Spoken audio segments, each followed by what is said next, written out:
नमस्कार विद्यार्थियों, एक बार फिर से आप सभी का स्वागत है हमारे YouTube चैनल BSCB सॉल्यूशन में। और आज हम BSCB सॉल्यूशन के तीसरे वीडियो में समझने का प्रयास करेंगे गोधली भाग 2 या अर्थात 10वीं कक्षा के हिंदी का चैप्टर श्रम विभाजन एवं जाति प्रथा से रिलेटेड जो क्वेश्चन है हम उसको कवर करने का प्रयास करेंगे।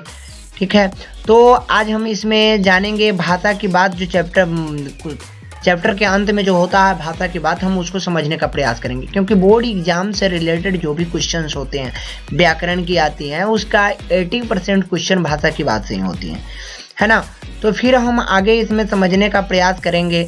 इसमें क्वेश्चन दिया हुआ है कि पाठ से संयुक्त और सरल एवं मिश्र वाक्य को चुने, है ना। तो पाठ के अंदर से आपको सरल वाक्य और मिश्र वाक्य और संयुक्त वाक्य को निकालना है। तो सरल वाक्य, संयुक्त वाक्य और ये मिश्र वाक्य क्या होता है, हम इसमें ये समझने का प्रयास करेंगे। जैसे कि इसमें सरल वाक्य दिया है, तो आखिर सरल वाक्य होता क्या है ना। तो सरल वाक्य होता क्या है, तो सरल वाक्य जो एकदम सिंपल सा होता है उसमें कर्ता भी एक होती है, क्रिया भी एक होती है। संयुक्त वाक्य में 2 कर्ता 2 क्रिया होती है, और उसी प्रकार से मिश्र वाक्य में 2 से अधिक कर्ता एवं क्रियाएं होती हैं। पेशे की परिवर्तन की अनुमति नहीं है, ये सरल वाक्य हो गया। तकनीकी में निरंतर विकास होता है, तो ये भी सरल वाक्य है। उसके बाद में है विश्व के किसी भी समाज में नहीं पाया जाता, अर्थात विश्व के किसी भी समाज में इस प्रकार की जाति व्यवस्था नहीं पाई जाती जो यहाँ पे ये चीज़ बताया जा रहा है। तो ये सारे के सारे सरल वाक्य में है। दूसरी है संयुक्त वाक्य, दूसरी है संयुक्त वाक्य है। तो संयुक्त वाक्य में हम ये समझने का प्रयास करेंगे कि संयुक्त वाक्य में क्या है। संयुक्त वाक्य में 2 से अधिक क्रियाएं और कर्ता होती है ना। तो जैसे कि मैं जाति के विरुद्ध हूँ, फिर भी मेरी दृष्टि में आदर्श समाज क्या है। तो यहाँ पे लेखक ने अपनी दोहरी अनुभूति का एहसास कराया। जैसे यहाँ पे मैं भी है और फिर यहाँ पे मेरी भी है, जो आपको दिख रही होगी, ये मेरी भी है और यहाँ पे फिर मैं भी है। तो यहाँ पे लेखक ने अपनी दोनों कर्ता का पहचान कराया है। ठीक है, तो इस प्रकार से स्पष्ट रूप से ये संयुक्त वाक्य है ना। फिर अगली हम इसमें पहचानने की कोशिश करेंगे कि लोकतंत्र सामूहिक जीवनचर्या की एक रीति तथा समाज में सम्मिलित होने के अनुभव को आदान प्रदान करता है। अर्थात दूसरा एक और चीज होता है कि जहाँ पे 2 वाक्यों को जोड़ता है, कोई भी शब्द 2 वाक्यों को जोड़ता है। वैसे हम इस चीज को समझने के लिए ये अनुमान लगा सकते हैं कि फिर हो गया, तथा हो गया, इस प्रकार से जो भी वाक्यों में लगा हो। जैसे कि पहले वाक्य में यहाँ पे दिया हुआ है फिर, तो अर्थात यहाँ पे ये संयुक्त वाक्य है जो 2 वाक्यों को एक साथ जोड़ती है। अर्थात ये दूसरी वाक्य पहली वाक्य है और ये पहली वाक्य है दूसरी वाक्य है। उसी प्रकार इसमें पहली वाक्य यहाँ तक है और दूसरी वाक्य यहाँ पे है। ठीक है ना। तीसरी है जाति प्रथा कम काम करने और टालू काम करने के लिए प्रेरित करती है। तो यहाँ पे और भी लगा है जो कि यहाँ पे दोनों वाक्यों को क्या कर रही है, जोड़ रही है। तो इस प्रकार से कहा जा सकता है कि श्रम मतलब कि ये दोनों जो चीजें हैं संयुक्त वाक्य में 1 से अधिक वाक्य देखने को मिलते हैं। 1 से अधिक का कम से कम 2 वाक्य देखने को मिलते हैं। तो जाहिर सी बात है 2 वाक्य मिलते हैं इसमें। तीसरा क्वेश्चन है कि मिश्र वाक्य क्या है। तो मिश्र वाक्य में 1 से अधिक मतलब कि जो बातें होती हैं इसका समावेश हमें देखने को मिलता है। विडंबना की बात है कि इस युग में भी जातिवाद की पोषकों की कमी नहीं। पहली बात यानी विडंबना की बात यह है कि इस युग में भी जातिवाद की पोषकों की कमी नहीं है। दूसरी है कि जाति प्रथा की यह विशेषता है कि श्रमिकों का अस्वाभाविक विभाजन करती है ना। तो यहाँ कहने का मतलब है कि कुछ ऐसे टर्म, ऐसे भी पंक्तियाँ हमें देखने को मिलती हैं जहाँ 2 के अलावे और कुछ भी देखने को मिलते हैं।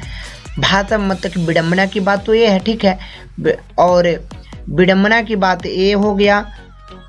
फिर इस युग में भी जहाँ तक जातिवाद की पोषकों की कमी नहीं है। तो ये सारी चीज़ें कहीं ना कहीं एक दूसरे के साथ जोड़ती हैं। तो ये मिश्र वाक्य हो गया। बहुत सारी चीज़ें का इसमें समावेश की विशेषता यह है कि यह श्रमिकों का अस्वाभाविक विभाजन करती है। तो ये मिश्र वाक्य में आ गया। कुशल व्यक्ति का निर्माण करने के लिए आवश्यक है कि हम व्यक्ति की क्षमता को सदा विकसित करें। तो ये सारे के सारे आपको अनुमान से ही पता चल जा रहा होगा कि आखिर पहला जो वाक्य था उससे कहीं ना कहीं ये थोड़ी अलग जरूर दिख रही है ना। सरल वाक्य थोड़ी अलग थी, संयुक्त वाक्य उससे थोड़ी डेवलप थी, और ये सम्मिश्र वाक्य जो है ये संयुक्त वाक्य से भी और भी डेवलप है ना। तो इस प्रकार से हम इस चीज का अनुमान लगा सकते हैं कि किस प्रकार से है। अब अगला जो है क्वेश्चन है कि निम्नलिखित के विलोम शब्द को लिखिए। विलोम शब्द का मतलब होता है विपरीतार्थक शब्द, अर्थात उल्टा शब्द होता है। निम्नलिखित शब्दों के विलोम शब्द को लिखिए। और दूसरा क्वेश्चन है कि निम्नलिखित का विलोम शब्द को लिखिए। तो शब्द है सभ्य, सभ्य का उल्टा असभ्य होता है। उसी प्रकार दोष का उल्टा होता है गुण। उसके बाद विभाजन का होता है संयुक्त, निश्चय का अनिश्चय, ऊंच का नीच, स्वतंत्रता का होता है परतंत्रता। ठीक है, और आप सभी विद्यार्थियों से निवेदन करना चाहते हैं कि जिन्होंने अभी तक चैनल को सब्सक्राइब नहीं किया है तो कृपया सब्सक्राइब कर ले, और डिस्क्रिप्शन में जा करके टेलीग्राम चैनल का लिंक मिलेगा, आप वहां से टेलीग्राम को ज्वाइन करके और भी कई सारी जो इम्पोर्टेंट टिप्स मतलब जो होता है नोट्स होता है उसको आप वहां से प्राप्त कर सकते हैं। और इसके लिए आप लोग को हमारे चैनल को सब्सक्राइब करना होगा और बेल आइकन को दबाना पड़ेगा और टेलीग्राम चैनल को ज्वाइन करना पड़ेगा। तो फिर आगे चलते हैं। सहज का लापरवाह हो जाएगा। सहज यानी सतर्क जिसको हम बोलते हैं। रक्षा का हत्या होता है। अगर हम किसी की रक्षा करते हैं तो उसका विपरीतार्थक में उसकी हत्या करना ही होगा। उसी प्रकार से तीसरा क्वेश्चन आपका आता है इसमें कि प्रस्तुत पाठ में से, तीसरा क्वेश्चन है आपका कि प्रस्तुत पाठ में से स्वतंत्र वाक्य प्रयोग करना है। तो पाठ से हमें विशेषण किस प्रकार से निकालती है, विशेषण क्या होती है, तो ये तो हमें व्याकरण में पढ़ना है, जो कि पहले ही लगभग 6ठी या 7वीं कक्षा में आप लोग को पढ़ना है।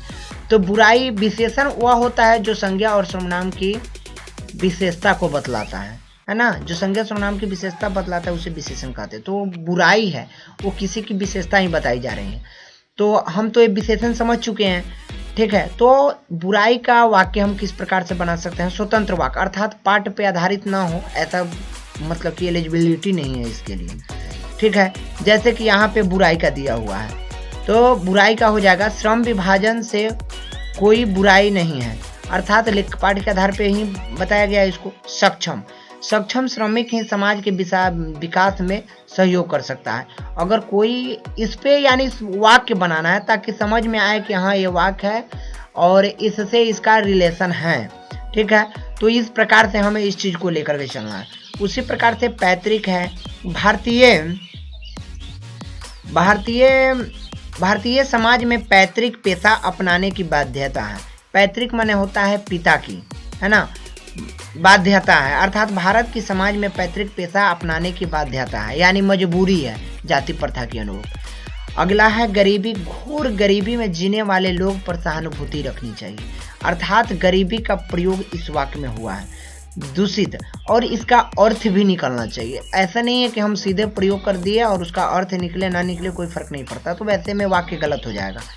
उसी प्रकार से दूषित से होता है कि दूषित जल ग्रहण करने से स्वास्थ्य के लिए हानिकारक होता है, अर्थात दूषित जल को जब हम ग्रहण कर रहे हैं तो ये स्वास्थ्य के लिए हानिकारक होगा। उसी प्रकार से विकसित है। हमारा राष्ट्र विकसित है, अर्थात विकसित है, हुआ है, हो भी रहा है ना। कुशलता, कुशल श्रमिक की कुशलता के लिए हर सरकार को तत्पर होना चाहिए, अर्थात कुशल श्रमिक की कुशलता के लिए हर सरकार को क्या होना चाहिए, तत्पर होना चाहिए।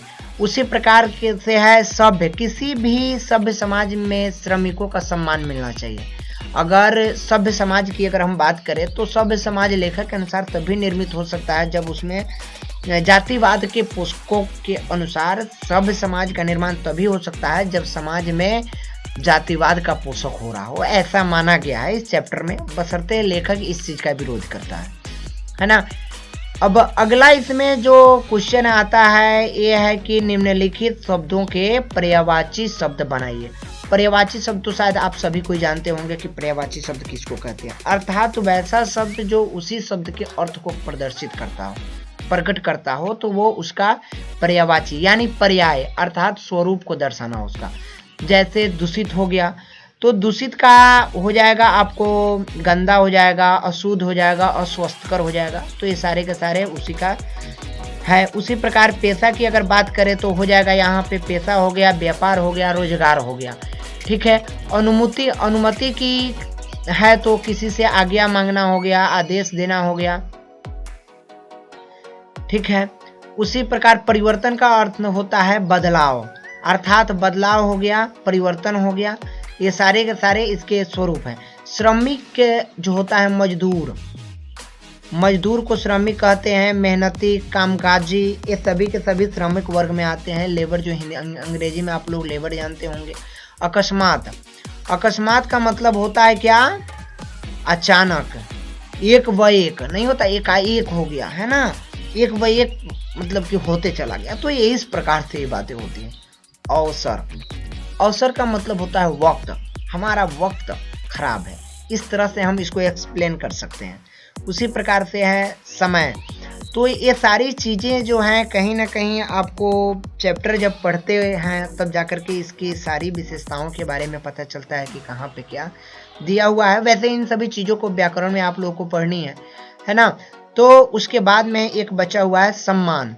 सम्मान का मतलब होता है आदर करना, और उसके बाद में क्या बोलते हैं उसको, स्वागत करना किसी का होता है, और उसी के बाद में वंदना होता है, अभिनंदन होता है। ये सारी चीज़ें सम्मान के अंतर्गत आती हैं। ठीक है। और इसी के साथ आप लोग का ये भाषा की बात के साथ साथ श्रम विभाजन एवं जाति प्रथा का चैप्टर भी आज समाप्त होता है।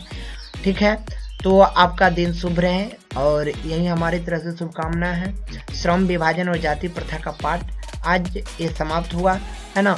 और उम्मीद करता हूँ कि आप सभी ने इस चैप्टर को अच्छे ढंग से रीड किया हो, देखा हो, पढ़ा हो। और आप सभी से निवेदन करते हैं कि इस वीडियोज को अधिक से अधिक अपने दोस्तों के साथ शेयर करें, चैनल को सब्सक्राइब करें। अगर वीडियो अच्छा लगा हो तो कम से कम एक लाइक तो ज़रूर करें, है ना। और वीडियो देखने के लिए और अपना टाइम देने के लिए आप सभी विद्यार्थियों का धन्यवाद।